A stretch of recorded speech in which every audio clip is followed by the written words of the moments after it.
আজকে এই সেশনটাতে আমি ডিসকাশন করব বা আলোচনা করব ওষুধ খেয়ে, মানে কোনো ওষুধ আছে কি না, ওষুধ খেয়ে বা জিম করে বা ডায়েটিং করে গায়নোকোমেস্টিয়াটাকে কমানো যায় কি না, এটা নিয়ে আলোচনা হবে।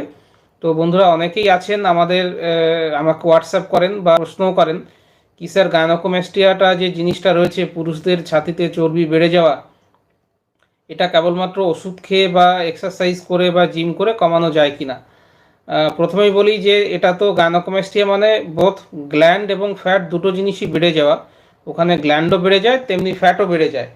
তো যেহেতু গ্ল্যান্ড এবং ফ্যাট দুটো জিনিসই বাড়ছে, তো এর মধ্যে দুটো কম্পোনেন্ট রইলো, গ্ল্যান্ড রইলো, ফ্যাট রইলো। ফ্যাটটা ডেফিনেটলি আমাদের আমরা নিজেদের বাস্তব অভিজ্ঞতা থেকেও জানি যে ব্যায়াম করলে, দৌড়াদৌড়ি করলে, জিম করলে পরে ফ্যাট কমে যায়। তো স্বাভাবিকভাবে যে গাইনোকোমাস্টিয়ায় যে ফ্যাটটা জমলো, সেই ফ্যাটটাও কমে যাবে কিনা সেটা একটা প্রশ্ন। তো ডেফিনেটলি এক্সারসাইজ করলে বা জিম করলে, দৌড়াদৌড়ি করলে ফ্যাট কিছুটা কমে, পেটের ফ্যাট বেশি কমে, আমাদের বডির অনেক অংশের ফ্যাট কমে যায়। তবে দেখা গেছে গাইনোকোমাস্টিয়ার যে ফ্যাট, সেই ফ্যাটটা হচ্ছে রেজিস্ট্যান্ট টাইপ অফ ফ্যাট। এই ফ্যাটটা সহজে গলতে চায় না, আপনি ব্যায়াম করুন বা এক্সারসাইজ করুন, অত সহজে গলতে চায় না।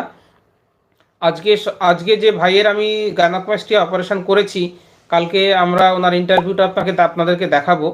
তো এই ভাই অ্যাকচুয়ালি ও পুলিশ লাইনে যেতে চায়, দুবার সিলেক্টেড হয়েও ছিল, কিন্তু ফিজিক্যাল এক্সারসাইজ মানে ফিজিক্যালে গিয়ে ডিসকোয়ালিফাই হয়েছে, কারণ ওর গ্রেড 2 গাইনোকোমাস্টিয়া ছিল।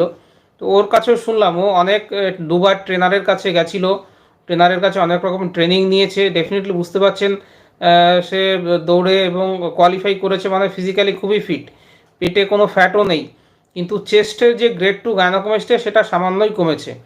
এবং উনি বললেন কি স্যার, আমি প্রথমবারে যখন রিজেক্টেড হই, তখন আমি সেকেন্ডবারে আমি গেছিলাম একজন ট্রেনারের কাছে, তিনি বলেছিলেন ট্রেন করো, ঠিক হয়ে যাবে, কিন্তু আমার ঠিক হয়নি, আমি আরও একবার রিজেক্টেড হয়েছি, সেজন্য আমি আর কোনো রিস্ক নিতে চাই না, আমি গাইনোকোমাস্টিয়া সার্জারি করিয়ে নিলাম।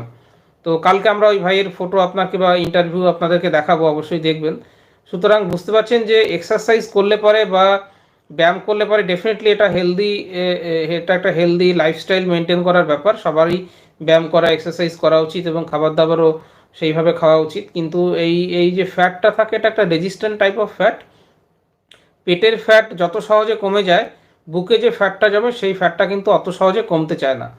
আর তাহলে আমি বললাম যে এক্সারসাইজের সঙ্গে গাইনোকোমাস্টিয়াটার রিলেশনটা বললাম, যে এক্সারসাইজে ডেফিনেটলি কিছুটা কমবে, কিন্তু সেটা মারাত্মক কিছু কমবে না। যতটা চেঞ্জেস আপনি পেটে পাবেন, ততটা কিন্তু বুকে ওই চেঞ্জ আসে না। এবার সেকেন্ড কোশ্চেন আছে, ওষুধ দিয়ে ফ্যাট কমানো যায় কিনা। তো এটা একটা খুব আকর্ষণীয় ব্যাপার। আপনারাও অনেক সময় পেপারে বা ট্রেনে বাসে দেখবেন বিজ্ঞাপন দেয়া, 3 দিনে ফ্যাট ঝরে যাবে ওষুধ, তো এই ধরনের ব্যাপারগুলো থাকে। তো ওষুধ দিয়ে ফ্যাট কমানোর একটা চেষ্টা 1970-এর দশকে, 70 থেকে 80-তে আমেরিকাতে একটা ওষুধের, একটা না একাধিক ওষুধের ট্রায়াল হয়েছিল, যে ওষুধ দিয়ে ফ্যাটকে কমানো যায় কিনা। কিন্তু সেই ওষুধগুলো দেখিয়ে দেখা গেছে তাদের মারাত্মক পার্শ্ব প্রতিক্রিয়া হয়। সেই জন্য সেই ওষুধগুলো কিন্তু আলটিমেটলি ব্যান্ড হয়ে গেছে, সেগুলো নিষিদ্ধ হয়ে গেছে। এই ধরনের ওষুধ কিন্তু আর ক্লিনিক্যালি ব্যবহার করা হয় না। সুতরাং এমন কোনো ওষুধ নেই যে ওষুধটা দিলে পরে আপনার চর্বি গলে যাবে। এটা একটা ছিল 1970-80-র দশকে, এরকম কিছু ওষুধ নিয়ে আমেরিকাতে, তাদের ওই দেশে আমেরিকাতে ট্রায়াল করা হয়েছিল, ক্লিনিক্যাল ট্রায়াল বলে। এখন আমরা যেমন দেখছি ভ্যাকসিনের ট্রায়াল হয়, সেরকম যে কোনো ওষুধ মার্কেটে আসার আগে ফেজ 1, ফেজ 2, ফেজ 3 ট্রায়াল হয়। ফেজ 3 ট্রায়ালটা আছে হিউম্যানের ওপরে। তো ফেজ 3 ট্রায়াল করে দেখা গেল যে ওষুধের মারাত্মক পার্শ্ব প্রতিক্রিয়া, লাভের থেকে লোকসান হচ্ছে বেশি, পেশেন্টদের বমি হচ্ছে, তাদের শরীর নষ্ট হয়ে যাচ্ছে, সেই সমস্ত কারণে এই ওষুধগুলো উঠে গেছে। সো ফ্যাট কমানোর বা ফ্যাট বার্ন করার কিন্তু অ্যাজ সাচ কোনো ওষুধ নেই। তাহলে আমরা এক্সারসাইজের সঙ্গে গাইনোকোমাস্টিয়া কমানো যায় কিনা সেটা নিয়ে আলোচনা করলাম। আমরা আলোচনা করলাম ওষুধ দিয়ে গাইনোকোমাস্টিয়া কমানো যায় কিনা, সেটাও আলোচনা করলাম। যদি কোনো রকম কোনো কনফিউশন থাকে, নিচে ইউটিউব লিঙ্কে যে কমেন্ট বক্স আছে সেখানে এসে কমেন্ট করতে পারেন, আমি অবশ্যই প্রতিটা কমেন্টের উত্তর দিয়ে দেবো।